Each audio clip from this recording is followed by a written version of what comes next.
See this pin right here? Look at the foot's not flattening. It's not collapsing. Whereas when I pull out the pin, look at how much it can collapse now.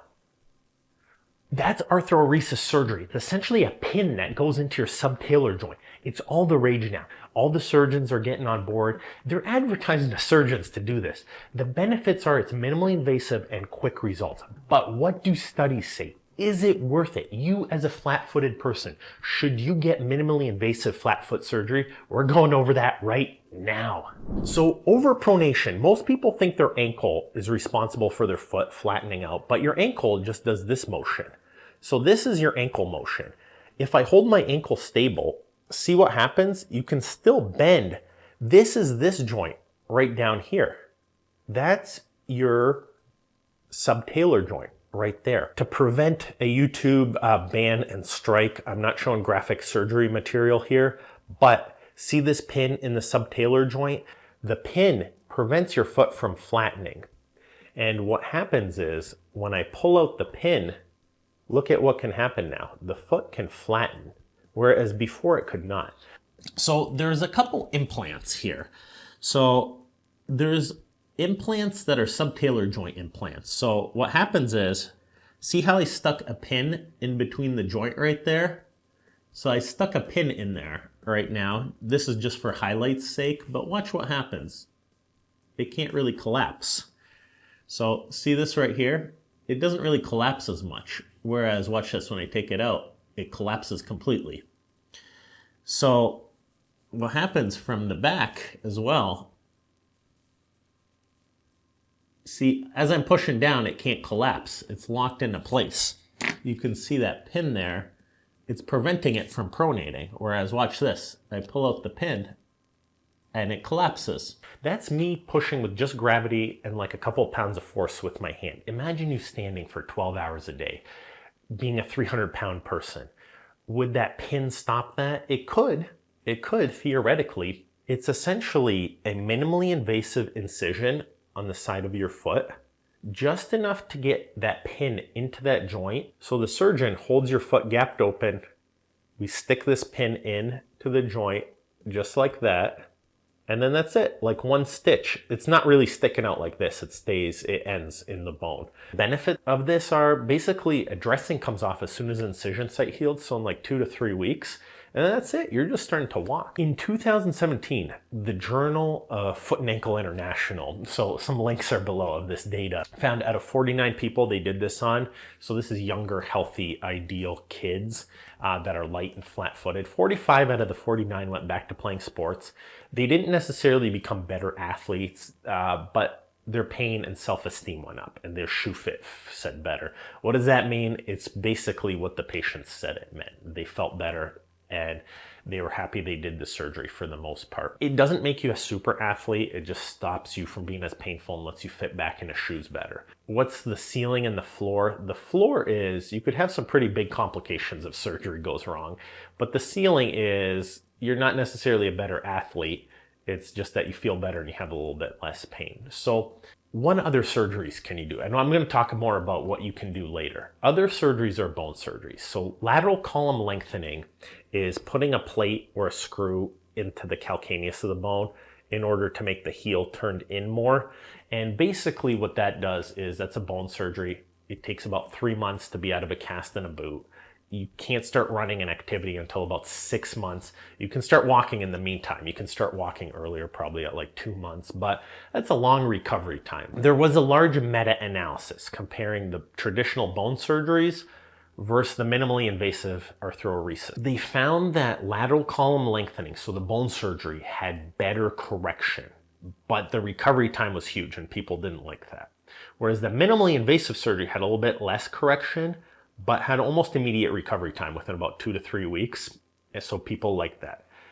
The happiness rate, so specifically how they defined it was, would you do the surgery again?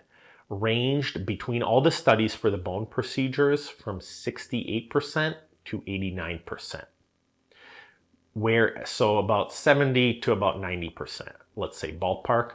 Whereas with the minimally invasive procedure, it ranged from about 77% to about 97%. So on average, about 7% higher. What's the complication rate? So in older studies, 30 to 40% of people needed these implants removed, whereas now this new paper in 2017 found that only about 12% needed them removed. The next thing is, this is a meta-analysis. The next thing is about 10% had complications. So that's about 20% of people in flat foot surgery had issues, either needed them removed or had problems like infections or needed resurgery or weren't happy with their surgery. What that means is 1 out of 5 people had problems within 5 years. Imagine 10 years go by or 20 years go by, you're probably raising those numbers. So, you know, you still got to be in good shape. You still got to wear good shoes. So what I found to be more successful than the surgery, get great supportive orthotic slippers right there. Boom. You have these for the house. You have great sandals for outside the house. So you can see a great orthotic sandal supports your foot. See when I push down on it? Oh, that's cheating. The Arthroresis is still in there. See when I push down on there? It's still stable in the orthotic.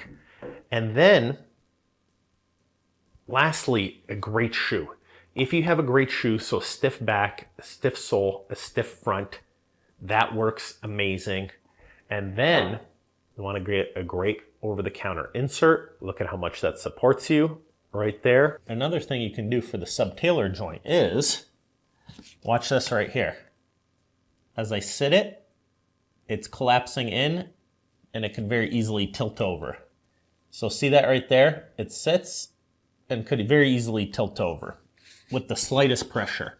Whereas watch this right here. It's pretty stable in the orthotic right now. I can push it. It's not tilting over. I got it really, still not tilting over. So you don't really need this pin. Although with the pin in the orthotic, let's see there. With the pin in the orthotic, you're even straighter. See how this kind of tilts over now? Whereas with the custom orthotic, you're even straighter. So personally, I'm a big fan of skipping surgery. So you don't need to put an implant into your subtalar joint, although with certain people, it definitely works great. There's certain patients that it works great. But if you're 400 pounds, for example, or 300 pounds in your arthritis, and you have Achilles tendon tightness, hamstring tightness, hip tightness, back arthritis, what happens if your bone cracks this pin or this pin cracks into your bone? I'd rather have it break an orthotic that you can switch for a couple bucks rather than going in surgically and doing this. Just something to think about. I always like to look for the downside, and I want to make sure nothing terrible happens. And then lastly, a great custom insert. So you can see, I've personally found the need to not do these surgeries. So personally, I don't do them. I've removed some of them. I've thought about doing them. I've gone to some labs, but realistically, the studies aren't overwhelming. They're more just surgeon opinion at this point, or like 1 or 2 or like 5 case studies. We're not looking at massive volumes, and we're not looking 10 years down the line to see how these worked out for people. But what is proven is the shoes, the inserts. These are low risk, low cost, instant recovery time solutions that work. I say this from personal experience. These just work. So try the shoes, try the inserts. And if you need to, there's a lot of great surgeons out there. I'm not saying this stuff doesn't work because the results are good. Like I said, 77 to 97% of people said they would do it again.